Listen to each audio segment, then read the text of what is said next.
to start in 3, 2, 1. Neoliberal globalization is at its breaking point, is collapsing into neo-fascism now. Systemic failures and exponentially increasing inequality have pushed the working class to its brink. Failure to theorize a new paradigm results in fascist takeover and ensures global war. That's Robinson. In 19, Trump, President Brexit, Bolsonaro, increasing influence of neo-fascist parties around the world represent a far-right response to the crisis of global capitalism. TCT has turned to pursuit of its own corporate interests and restraint from national regulatory control. As global capitalism becomes ever more predatory, 21st century fascism involves the fusion of transnational capital with reactionary or oppressive political power and expression of the dictatorship of transnational capital. Fascism appears to be a preemptive strike at the working classes.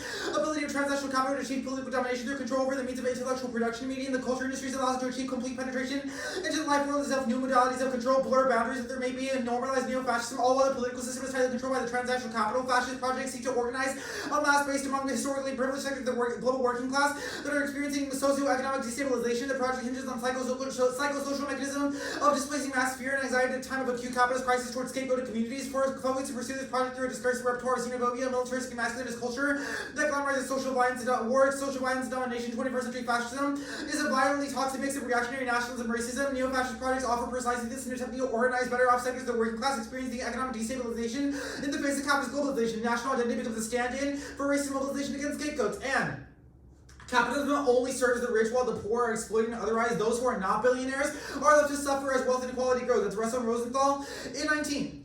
Feudalism was toppled by capitalism, yet the billionaires own more assets than 45% of the sole economic order, increasing the concentration of production. Billionaires and the new feudal lords, corporations pay subhuman wages to young girls who work a grueling 10 to 12 hour days for 28 cents an hour. The market society glorifies efficiency, brought our civilization to inhumane abyss. Most dangerously, social Darwinist conditioning paved the way for decision-making classes to spin welfare as the failure of the individual. The capitalist market economy produces a negative social outcome.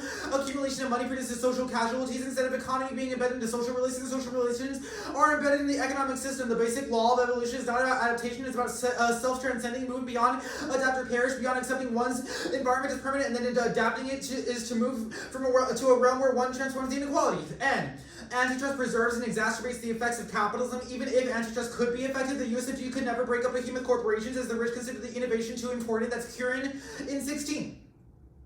Corporate wealth distorts democracy. Why has the public been so tolerant? The propagandists of one market compel corporations to become increasingly efficient, perhaps to satisfy a market's total demand. Even if a corporation can satisfy demand, no Sherman Act violation occurs. Efficiency is one under another battle in its war with equity. Borg would have sacrificed to have less wealth inequality. He would not have society or antitrust moving that direction. Helps explain today's ambivalence over wealth inequalities. The nation accommodated corporate behemoths. Apple has had value as high as $742 billion, but none matters under antitrust. What matters is that Apple has been innovative. Why would the FTC or antitrust division break up Apple? Afflicted Americans will not be hurt as profits increase. Market theory will protect the 20% shares as extractions of the unsuspecting Americans increase. Inequalities reflect deep structural defects. Antitrust is aiding the creation of huge corporations, facilitated the accumulation of trillions. Safe to say that neither antitrust nor capitalism can remedy wealth inequality. Antitrust law that helped create the problem cannot help solve it. And the question posed by the resolution to restore competition to the marketplace is inherently problematic because it forefronts the value of competition. Competition enables notion. The outcomes of it are used to oppress disabled people, as Russell Rosenthal in 19. Profit lies in the ability of capitalists to pay less for their labor power than the actual value of the worker will impart. Profit resides in underpaid labor. Competition is a tendency toward equalization of profit margins. Monopolies, as the consequence of competition, Marxist interpretations link economic competition to discrimination in the workplace. Race and gender exclusion make workers less competitive for higher paying positions. Racial inequality can be traced to the economic system that generates it. Persons with disabilities encounter similar power differentials. The argument goes, it is because of the individual shortcoming rather than the labor market. If workers are less productive, it is their fault. A materialist analysis contends that the labor market is a social construct where marginalization works to the advantage of the business class. And the starting point of capitalism has always been social Darwinism. Disabled people are deemed unproductive and therefore unworthy of life. Capitalism punishes disabled people's non-exploitable bodies by forcing them into a death trap. That's Russell Rosenthal in 19. Capitalism is characterized by certain disadvantages. Large numbers of people are unemployed and in poverty. Capitalism is inherently exclusionary to the bottom. The stable accumulation of wealth. Large segments of the population were excluded from benefiting.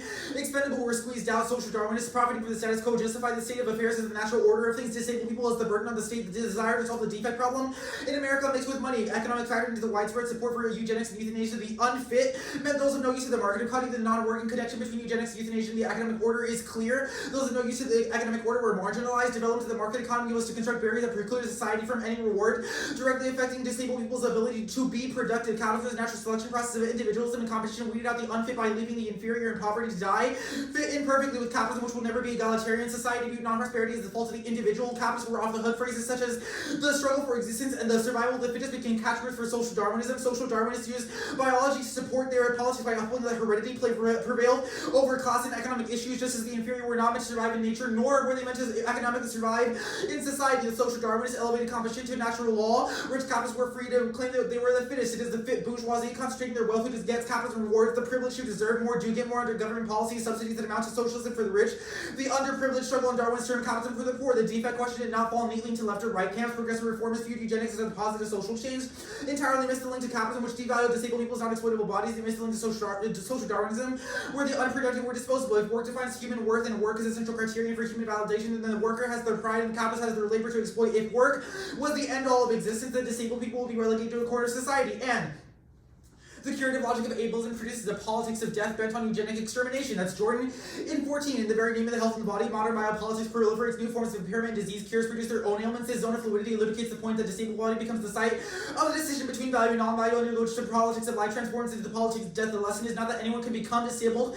The lesson is that anyone can be reduced as a disabled subject at any time, as the exception becomes the rule. The disabled able-body binary produces the evaluative logic which separates the body that must die from the body that is targeted for life. The end of that no politics is the elimination of the disabled subject. And therefore, we endorse cripping the logic of antitrust. By injecting cripistemology into the topic, we question traditional modes of knowledge and theorize new livable worlds. That's Chen in 14. Cripping has the effect of blurring vocabularies in the light of epistemological making. Ask what kind of cognitions, what kind of memory retrieval will we require to do theorizing that will be important to move forward. What knowing do we want here? What would a decolonizing epistemology, one that took that decolonization seriously by recognizing coloniality, serious attachment to typologies and orders of knowledge, feel like? We could talk about partial knowing working agnostically against comprehension. Epistemology takes seriously its own crypt reach, or rather crypts its own reach while still feeling the stars, and even make a further turn to identify a different arrogance of partial knowing, dissembling as a whole majoritarian knowledge about which our frictive epistemological partial knowing offers a pretty devastating comprehensive rejoinder. And anti-capitalist crypt movements exist now to combat austerity politics. Endorsing analytic epistemology is necessary. That's from McCruer in 18.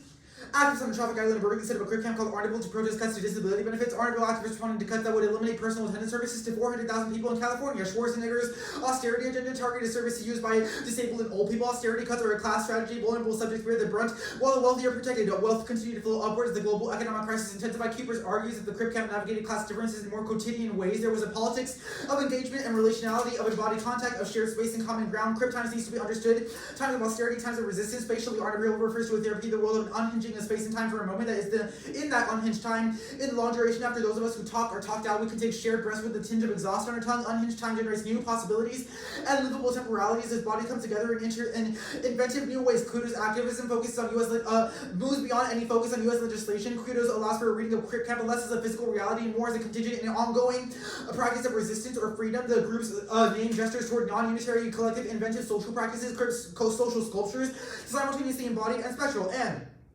a DS perspective in academic discourse is key to the daily survival of disabled people. That's Price in 11.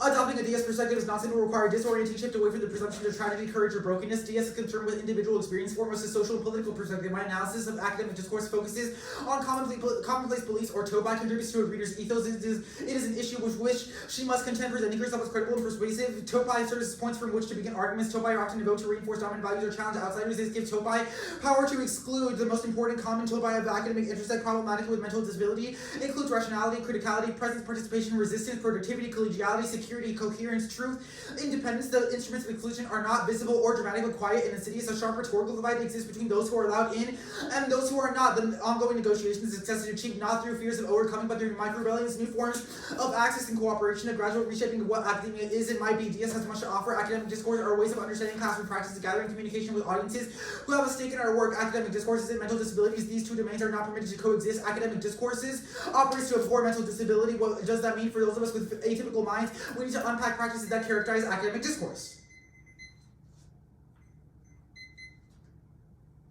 I'm good for cross.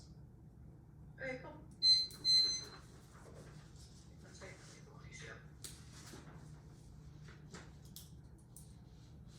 Sorry, I accidentally closed out of it in the process of You're good.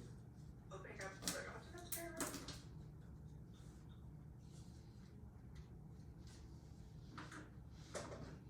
Okay.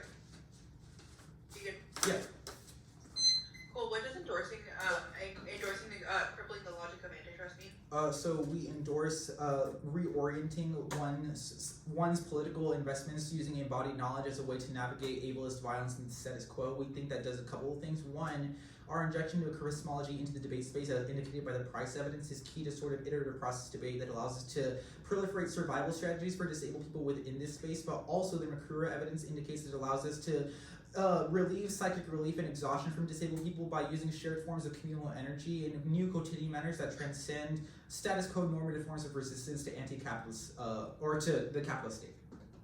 God, how does embracing this logic, like break down capitalism to the, like since it's so ingrained in our society? We think that the ballot is hollow does not actualize the method, so it's not a question of whether or not the app is able to solve for the capitalist state, but it is a question of the way that we direct our political orientations and our affective responses to those antagonisms. The affirmative centering of epistemology is one that allows for disabled people to commune together and share energy, and reorients our political drives in recognition of the way the capitalist state has always produce disabled subjects as a form of market commodification in order to create the evaluative logics that shape status quo forms of statism. Okay, so I went to the Russell and Rosenthal card. What should be the starting point instead of social Darwinism? We think a starting point of analysis, an analytic epistemology, both explains the ways in which commodification, financialization, and capitalism exude ableist violence, but also structures the world. So replacing the structuring of the world with the analytic epistemology would resolve all that. Okay, how does like embracing different logic mean that like everyone starts from that same starting point? Well, so in the context of, again, the ballot argument that we just had, the ballot discussion that we just had, is like, if the judge thinks that the app is a good idea or provides psychic relief for me and Sam within this debate, then they should vote affirmative, because only then can we listen to disabled people and hear the necessities they have above all the violence, above all the technicalities of statism or normative forms of debate. Like, it's really just a question of like, what do disabled people need and how do we navigate forms of ableist violence in the status quo? Got it. Okay, let's talk about you said psychic violence. Yes. Okay, what is resolving psychic violence in this round look like? So we think that the injection of epistemology was one that was the outcome of this round can either be one of relief or one of continual disabled exploitation for me and Sam, because of the ways in which that disabled people and the debate space in and of itself has already produced itself to be one of a transactional, consumptive, productive binary according to our critiques of capitalism. We think that if the judge thinks that epistemology is a good idea, then that provides some sort of relief to me and Sam within this space that outweighs everything else. Got it. Thanks. I think we need to work on that answer a little bit. Really fast,